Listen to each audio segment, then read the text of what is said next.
여러분 안녕하세요. 1월 27일 여의도 펀드매니저 TV 시작하겠습니다.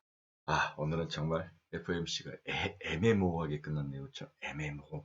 이것도 아니고 이 맛도 아니고 저 맛도 아니고 이렇게 시장이 끝나면서 정말 새로운 숙제거리를 남겨줬습니다.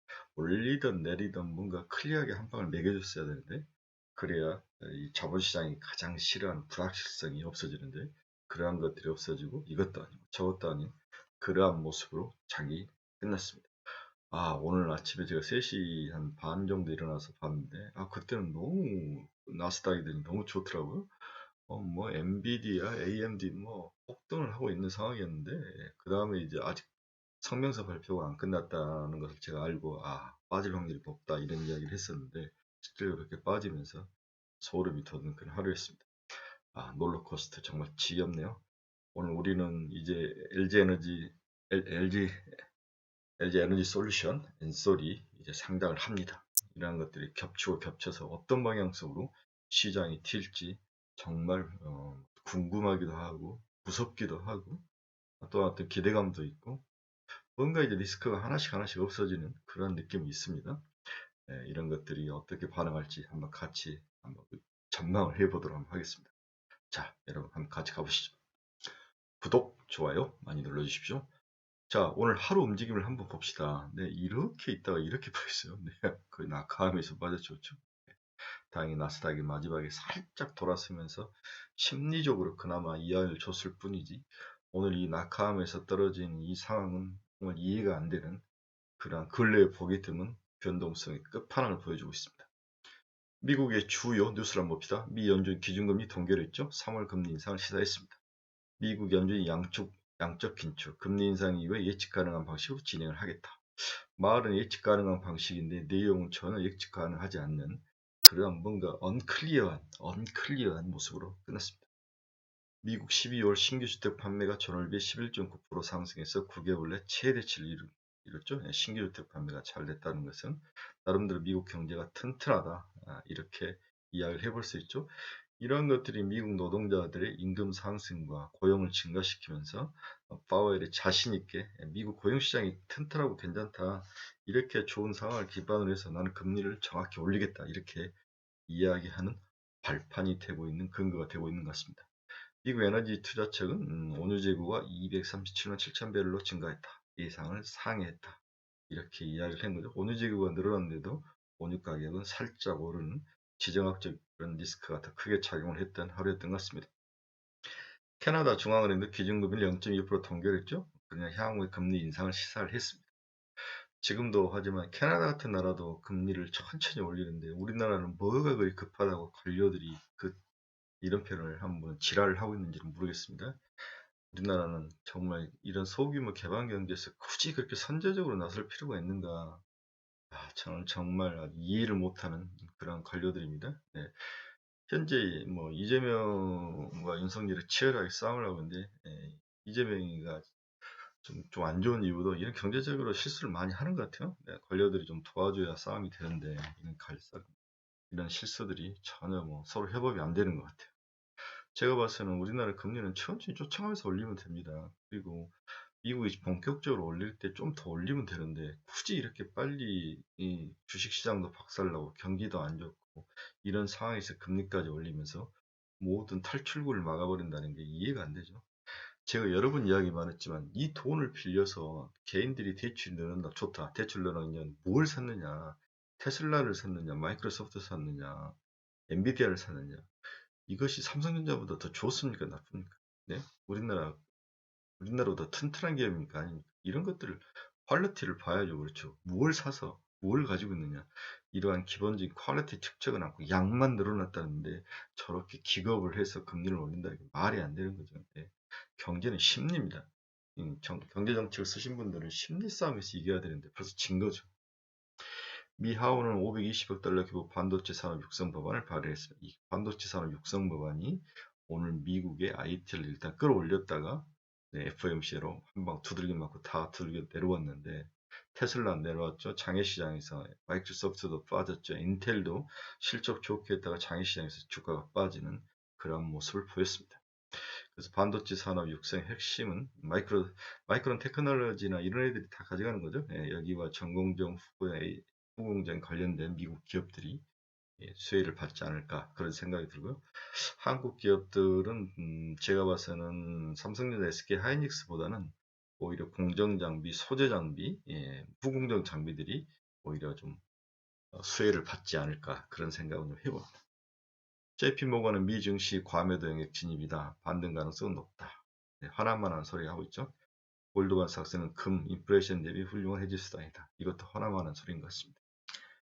네, 미국의 주요 기업들 주가 움직임 간단히 짚고 넘어가겠습니다. 애플은 마이너스 0.06% 하락해서 159.6달러에 말하는데 중국에서 아이폰 판매량이 좀 감소할 수 있다. 이런 이야기들이 좀 들리는 것 같습니다.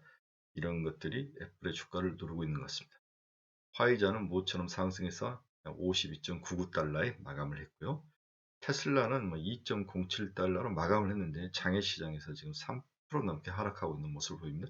실적은 나쁘지 않았습니다. 네, 900달러가 깨진 듯한 모습을 보이고 있습니다. 리비안도 엄청 오르다가 1.12% 상승하면서 마감을 했는데요.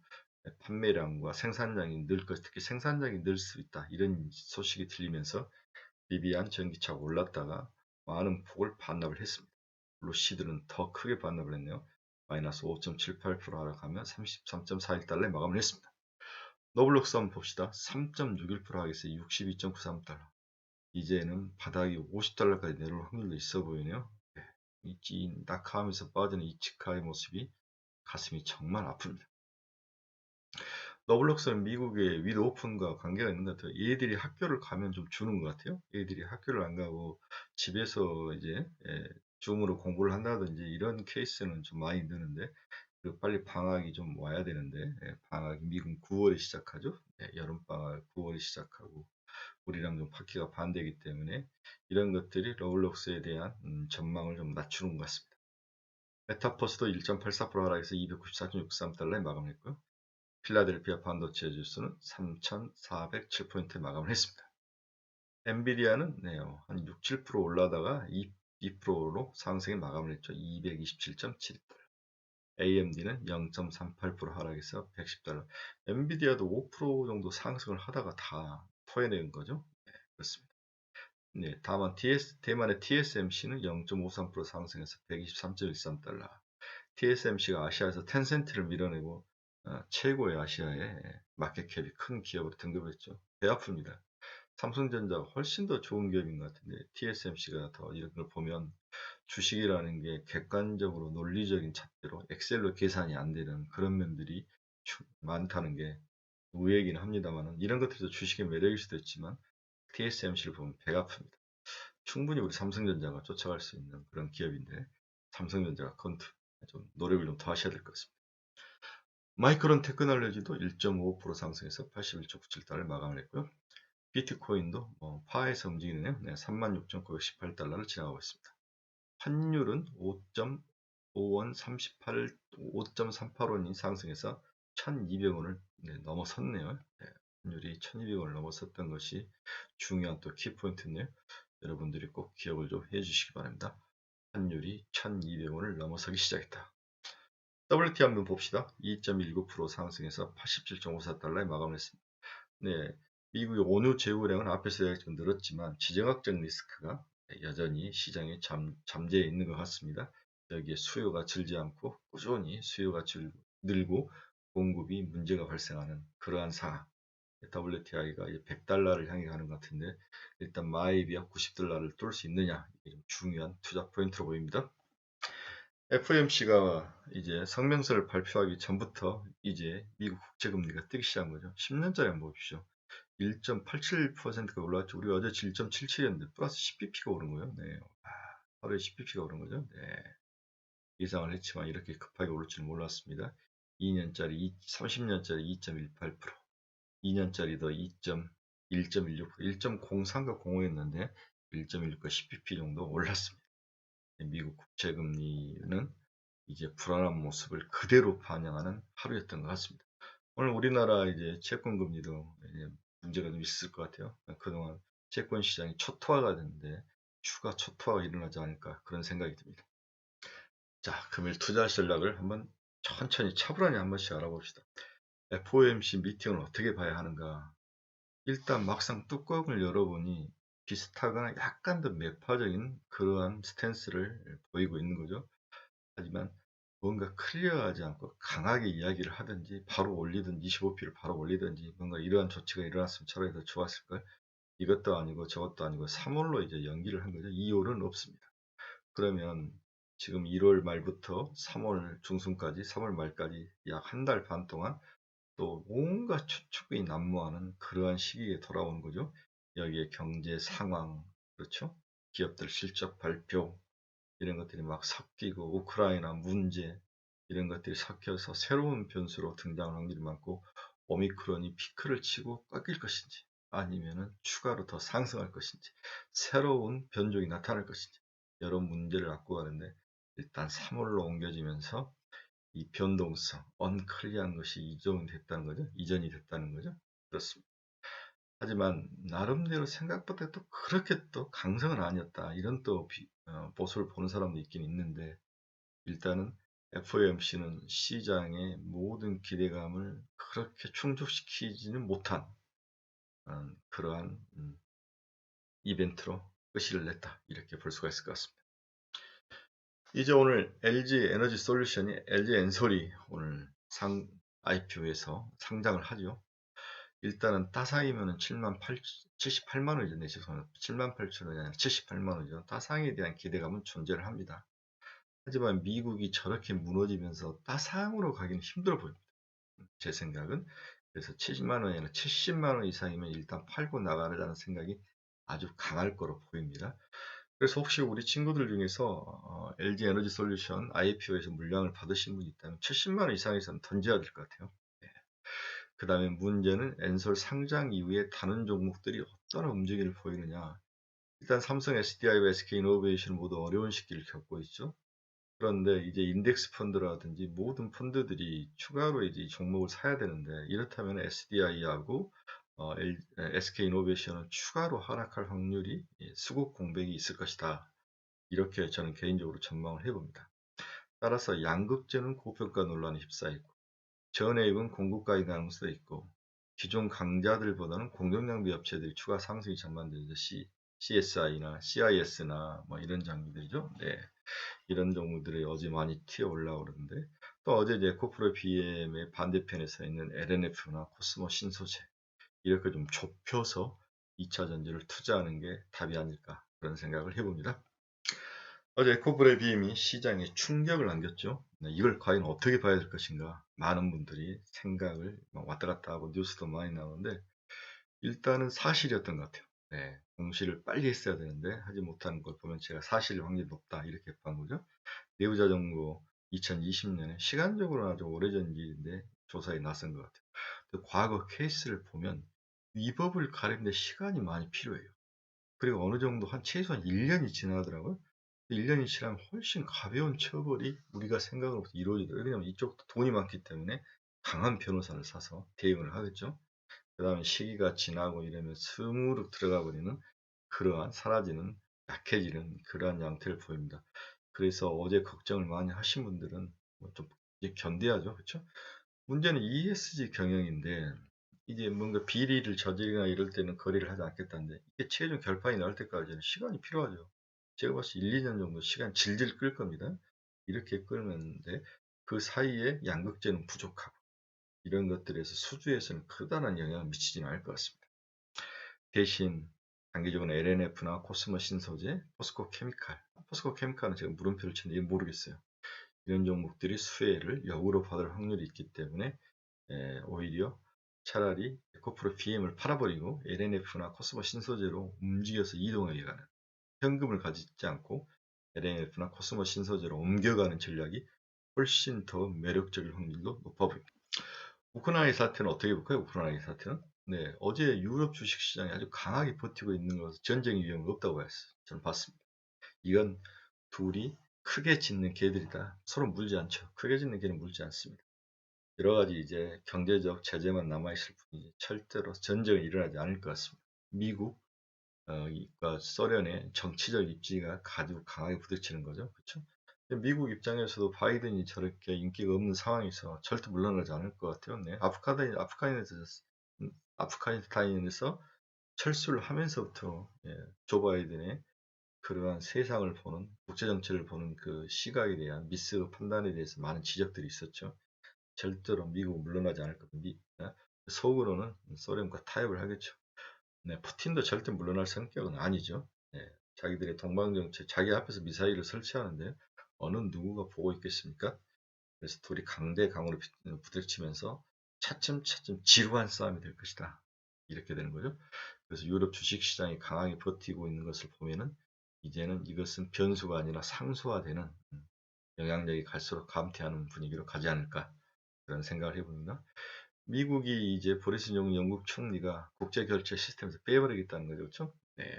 달러가 모든 것을 원유, 원자재는 달러로만 결제해야 되는데 이 결제 시스템을 막아버리면 이란이나 이런 나라처럼 북한처럼 국제사회에서 힘을 전혀 발휘할 수 없는 경제적 충격을 받을 겁니다. 굉장히 큰 제재인데 이 제재를 들이밀었다가 다시 뺐는데 또 다시 들고 나온 거죠. 네. 독일 같은 나라들이 반대하고 있는 것 같아요. 지금 독일이 클리어하게 자기 입장을 지금 나타내지 않고 있잖아요. 그렇죠? 네. 독일의 한 주에서는 반대다 이렇게 이야기를 하고 있고 독일 정부가 빨리 이 문제를 해결해야 되는데 독일 정부도 눈치를 보는 거죠. 미국의 눈치를 국제관계에 얽히고 설켜 있는 것 같습니다. 자, 이제 우리가 다시 한번 시장을 좀 길게 한번 봅시다. 과거에 금리 인상 시기에 나스닥이 상승했다는 거예요. 나스닥 주가가 상승했다. 지금도 그럴 것이냐? 여기에 대해서 갑론을박이 있는데 저는 약간 반대로 생각하는 건데 먼저 과거의 케이스는 상승을 했습니다. 1999년 6월에서 2000년 5월 페드는 닷컴 버블로 과열된 시장을 식히기 위해 1999년 6월부터 2000년 5월까지 기준금리를 4.75에서 6.5까지 약 2% 올렸죠. 이 기간 코스피 지수는 마이너스 0.6%, 다우 지수는 0.4% 약보합 수준을 보인 반면 나스닥 지수는 37.7%나 뛰었습니다. 여기도 아마 성장에 대해서 목말라 했던 것 같아요. 경기가 다시 금리를 올리면 침체로 가니까 2004년 6월에서 2006년 6월 두 번째 금리 인상 시기가 있었습니다. 페드는 물가가 3%대로 치솟았던 2004년 6월부터 2006년 6월까지 기준금리를 연 1.1%에서 5.25까지 높였습니다. 와, 거의 4% 넘게 올렸는데요. 이 기간 코스피는 61%, 다우는 94%, 나스닥은 9.3% 상승을 했습니다. 나스닥이 상승을 했죠. 이 기간 코스피가 굉장히 많이 상승했네요. 그다음에 가장 최근에는 2015년 12월에서 2018년 12월에 금리를 올렸는데 글로벌 금융위기 상흔이 옅어지는 2015년 12월부터 2018년 2월까지 페드가 기준금리를 0에서 0.25% 있었던 것은 2.25에서 2.5까지 2.5% 높였죠. 이 기간 코스피는 2.5%밖에 안 올랐고 다우가 31%, 나스닥 29.9%나 뛰었습니다. 그렇죠? 그래서 결국 나스닥은 모든 금리 인상 시기에 올랐다는 거죠. 그러면 두 기간으로 항상 나눠봐야 된다고 이야기했죠. 금리 인상을 하기 전에 공포의 기간, 막상 금리 인상을 올리기 시작한 기간, 여기에 하락을 했다가 여기에서는 반대로 올라가는 그러한 주식시장의 모습이었다는 거죠. 그렇죠? 네. 이게 과거의 패턴이어서 우리나라의 많은 경제에 좀 공부 좀 한다는 사람들이 이 패턴을 지속적으로 이야기해서 좀만 버티면 다시 올라갈 수 있다. 이렇게 희망적인 이야기를 하고 있습니다. 하지만 제 생각은 우리가 간과해서는 안 될 점이 과거와 금리 인상이 다르다는 거죠. 그 환경이 과거는 실물 경제가 좋아지면서 금리 인상을 올리는 좋은 케이스였지만 지금은 실물 경제가 하락해서 코비드 때문에 막 부스팅을 억지로 시켰다가 이 부스팅이 모든 것들을 떠안고 여러 가지 사이드 이펙트를 가지고 음, 낙하하면서 떨어지는 그 과정이 있다는 거죠. 가장 대표적인 인플레이션, 공급망 문제 이런 것들이 해결이 안 되고 코로나도 오미크론으로 변이가 나타나고 또 새로운 변이가 나타날지도 모르는 거죠. 이러한 상황에서 금리를 올리기 시작했다는 것은 과거의 잣대와 환경을 가지고 보면 안 된다는 거죠. 지금은 그런 상황이 아닐 수 있다는 점이 크게 다르죠. 글로벌 공급망의 위기, 코로나 재확산, 우크라이나 사태, 미중 갈등, 과거가 다를 것이다. 그렇죠? 응? 하지만 대다수 전문가는 비슷할 거라 예상을 하는데 일단은 저는 좀 다를 수 있다. 다를 수 있다는 게 두 가지 측면이죠. 가격이 생각보다도 훨씬 더 많이 하락할 거다. 두 번째로는 반등의 시간이 걸릴 수 있다. 그렇죠. 이 두 가지를 저는 좀 지적을 해보고 싶습니다. 그래서 지금은 일단 쓰고리고 있어야 될 것 같아요. 네, 방법은 없습니다. 그래서 자기가 좀 중장기적으로 길게 본다고 생각하는 사람은 이젠 줍줍할 시간은 확실히 맞아요. 그런데 시간이 좀 많이 걸릴 것 같아요. 생각보다도 반등을 하는데. 두 번째, 돈이 이미 다 물려 계신 분들은 줍줍하라. 그리고 포트를 압축해라. 그렇죠? 압축해서 잡주들을 팔아서 소위 말해서 잘 나가는 쪽으로 엎어야 된다는 거죠. 그렇죠? 네. 이렇게 오늘 시장을 정리를 해보고 싶네요. 네, 아침부터 뭐 제가 무슨 생각을 했는지 주검부험을 많이 했는데 여러분들이 혹시 제 말에 여러분들의 생각과 좀 다른 면이 있더라도 좀 이해를 해주시고 오늘 LG 에너지 솔루션 잘 파시고 70만 원 이상이면 팔아야 된다. 잘 버티는 하루. 일단 하나하나씩의 모든 악재들이 죽이 되든 밥이 됐든 사라지지 않습니까? FOMC 끝났죠. 그 다음 LG 에너지 솔루션 상장을 하죠. 그 다음에 이제 우크라이나 문제는 뭐 제가 봐서는 변수에서 상수화 되어 가는 것 같죠. 그 다음에 이제 에코프로 BM은 회사가 분명히 이야기해서 나 문제가 있다라고 고백을 했죠. 네. 이렇게 죽이 되든 밥이 되든 단기 충격 속에서 며칠 더 있을지 모르지만 주가가 바닥에 와 있는 것은 사실인 것 같습니다. 선택의 문제라는 거죠. 길게 본 사람은 지금도 줍줍을 해라. 그리고 물려있거나 돈이 없는 사람 포트를 좀 교체를 해서 좀 압축을 해라. 이렇게 정리를 해볼 수 있을 것 같습니다. 자, 여러분 힘들지만 웃으면서 버티는 그러한 주말의 시작인 목요일을 잘 이겨내시기 바랍니다. 여러분 감사합니다. 내일 봬요.